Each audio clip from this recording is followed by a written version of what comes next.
Pamiarsa sadayana patepung laung pamprok Jonghok Dedi Jumantara jeung jisim kuring anu alhamdulillah katingalina sararehat jasmani sinareng rohanina nya tur mugia urang aya dina pangraksana Allah Subhanahu wa taala. Ulah petot-petot urang minta ka Allah Subhanahu wa taala sabab aya doa teh bakal ngubah ka urang sadayana. Doa eta bakal ngubah anu jauh jadi deket, jeung bakal ngubah anu teu mungkin jadi mungkin. Eta doa teh jadi entong ngerasa leuseuh lamun urang ngadoa nalika Allah tos nyarios kun payakun, maka jadi naon dipikaharep ku urang.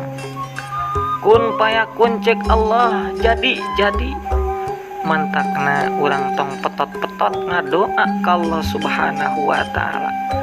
Entong petot-petot menta ka Allah Subhanahu wa taala.